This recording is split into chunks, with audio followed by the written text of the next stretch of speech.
They lurk in shadows, crawl through nightmares, and wait just beyond the edge of reason. Some were born from ancient fears, others from the darkest corners of imagination. Tonight, we open the door to terror and meet 15 of the scariest fictional monsters ever created. They're coming for us. In movies, television shows, myths, and books. Some haunt our houses, others haunt our dreams. Try not to get too frightened. Let's take a look at the top 15 scariest fictional monsters. Number 15, Cujo. Stephen King has been called the master of horror, and for good reason. He can take just about anything that we love in our everyday lives and turn it into something scary. So in 1981, he really pulled on our heartstrings when he introduced us to Cujo.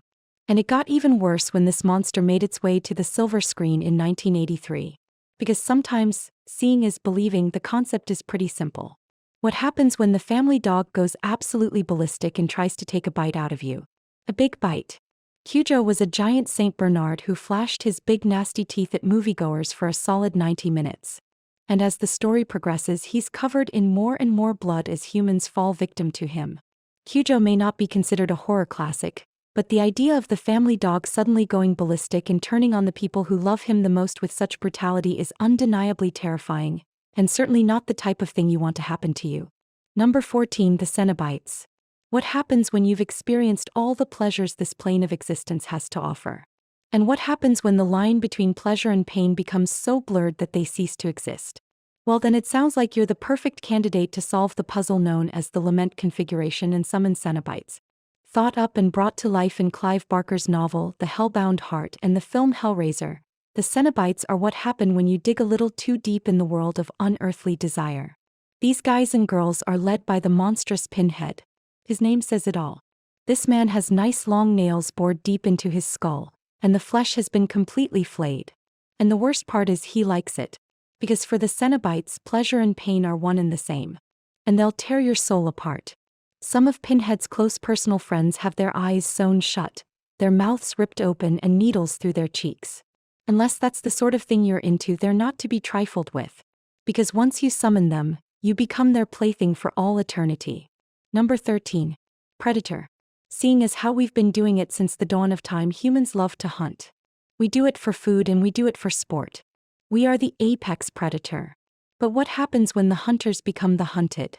Back in the 1980s, some of our biggest action stars of the time found out exactly what that was like, when the predator hunted them all one by one in the muggy jungles of Central America. For most of the movie, you couldn't even see the predator because of his high-tech cloaking device. But you can bet your bottom dollar he could see you. He took down some of the toughest dudes around like it was nothing. And when he's done with you, he's taking your skull as a trophy. He was as brutal as he was sinister. And the fact that he was smarter, better, and stronger made him all the more terrifying. And that's just with his mask on. When he finally takes it off, his face is the type of thing that only turns up in your nightmares. Number 12. Freddy Krueger. Back in the 80s, the children of a small suburban neighborhood were terrorized by the neighbor who lived on Elm Street. So one night, their parents got together and burnt his house down with the man still inside. His name was Freddy Krueger. And despite his fiery death, that was definitely not the last anyone would see of him. He came back to haunt their children's nightmares night after night. And when you were asleep, you were in his world. Freddy Krueger is easily one of the scariest fictional monsters, first and foremost because of his ghastly appearance. He was covered in horrific third-degree burns all over his body. And for whatever reason, his weapon of choice was a homemade claw, which was simply knives sewn into a glove. But he used that knife glove to slash at teens whose dreams he invaded, quickly turning them into nightmares that you just couldn't wake up from. And when he's there, his power is just about endless. He could do whatever he wanted, and what he wanted to do was to scare you right before doing you in. What could be scarier than a monster that can't be beaten with conventional means? Number 11. Samara. The Japanese have proven for decades that their brand of horror can prove to be even more disturbing to Western audiences. But everything changed with The Ring. Originally a novel by Koji Suzuki, and later adapted twice for the screen, The Ring took the idea of scary little girls to a whole new level.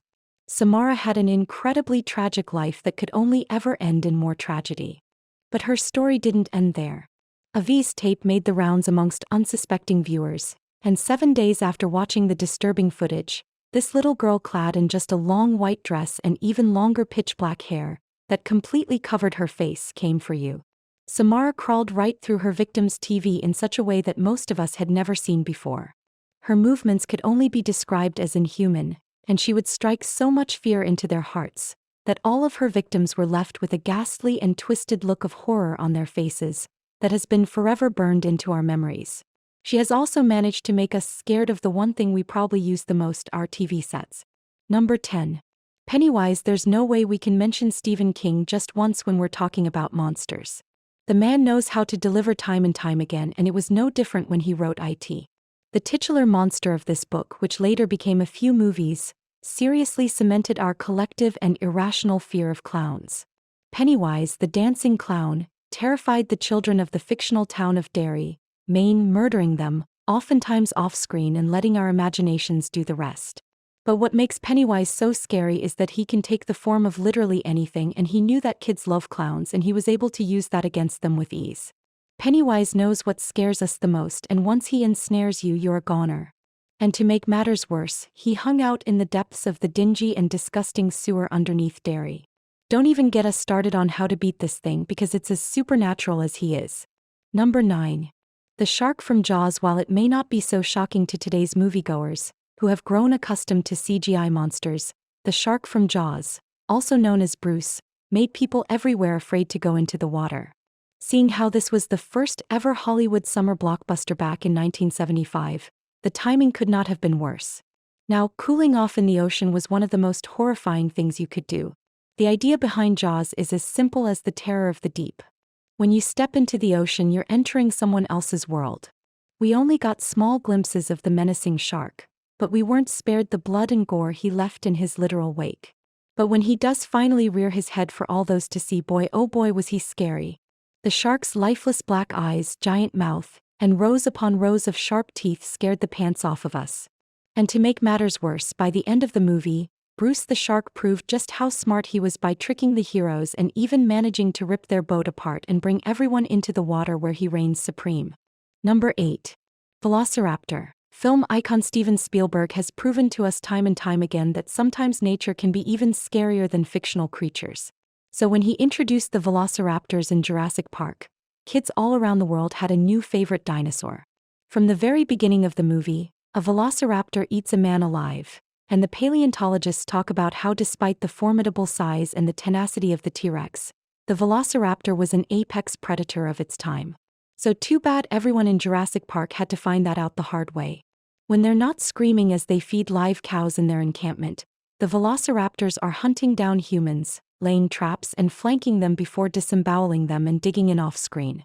They talk to each other and coordinate their strikes, and the sounds of their long claws clanking on the floor as they hunt children kept people awake at night. They could even open doors. Nowhere is safe from these pack animals. And if you really think about it, the humans of the film weren't able to outrun or outsmart the velociraptors. Nope. They were only saved by the skin of their teeth when the T-Rex just happened to come smashing in and save them. Number 7. Nosferatu. Conceived all the way back in 1922 by German expressionist filmmaker F.W. Murnau, Count Orlok, better known as simply Nosferatu, was one of the first monsters to make their way onto the silver screen. And while vampires may have been watered down, glamorized, and covered in glitter, even by today's standards, Nosferatu is a real creep fest. He's shockingly tall and lanky. And while he comes off as human at first glance, something's a bit off. His pointed ears, gangly fingers, and long nails. And of course, no vampire is complete without his fangs. But instead of having sharper than normal canines hiding in his mouth, his long and sharp buck teeth was always showing, reminding you that this man is here to suck your blood. But perhaps what makes Nosferatu most disconcerting are those eyes.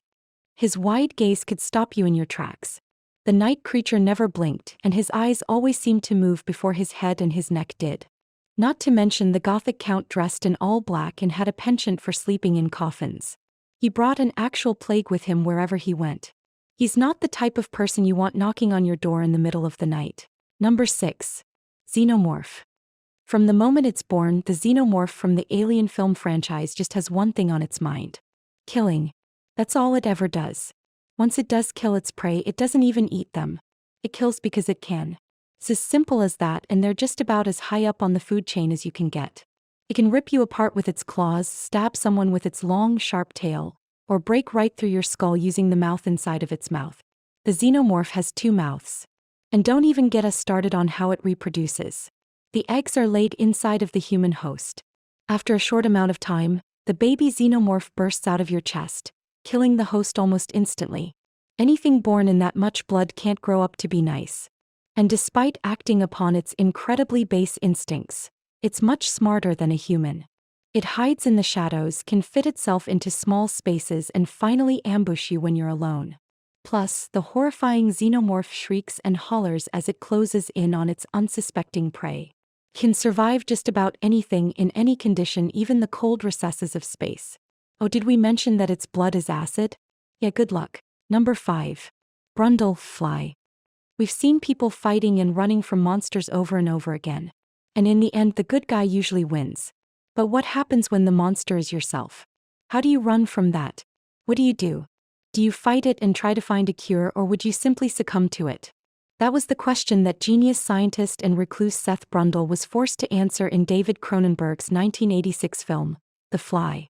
Through a series of unfortunate circumstances, Seth Brundle unknowingly merged his DNA with a common housefly. And while things start off working out for Seth Brundle in the beginning, they take a turn for the worse in some pretty disgusting ways. His body begins to change, with body parts literally falling off one by one, and he keeps in jars by the medicine cabinet. He eventually loses his teeth and has to eat like a fly, but it's so gross that we won't even get into it here. He dubs himself Brundlefly as he slowly starts to lose not just his mind, but his very humanity. Brundlefly is about as sad as he is horrific. When he reaches his final form, he's one of the grossest and scariest fictional monsters of all time. Number 4. The Gentleman. There's no shame in being a nerd. So if you were a big fan of the Buffy the Vampire Slayer series that began in the 90s, this one's for you. The year was 1999, the title of the episode was simply Hush, and the Gentlemen made their ghastly television debut, gliding their way into our living rooms. The absolute first thing anybody notices about the Gentlemen is their sinister smiles. They've literally never stopped smiling, giving you the feeling that they revel in whatever evil deeds they're about to partake in. But the Gentlemen look like zombies in suits and have the ability to take away our voices. So after your ability to scream is gone, they just go right ahead and rip out your heart, simple as that. Oh, and instead of walking like the rest of us, they float just a few inches off the ground, adding to their nightmarish mystique. And no scary story is complete without a little girl singing a bedtime lullaby about a monster with lyrics detailing what they do to you. That's exactly what Hush gives us. Number 3. Fluke Man. Well, where to even start with this one? The Fluke Man appeared on The X-Files, and you'll see in a moment why he's one of the scariest monsters ever. The Fluke Man has a pretty disgusting origin. A variation of a flatworm the size of a human was created, irradiated from the famous Russian nuclear disaster site Chernobyl. This giant radioactive parasitic worm snuck on board a Russian freighter en route to the US and started wreaking havoc once he got there. He's half man, half parasite, and all disgusting. Just look at this thing. But of course, since he's a monster, he's not going to live his life peacefully amongst us. Nope, Fluke Man lived in the sewer systems of Newark, New Jersey, where he would take his victims. He had just a few long, sharp teeth, but behind them were also some human teeth, making you almost feel kind of bad for the guy. Almost.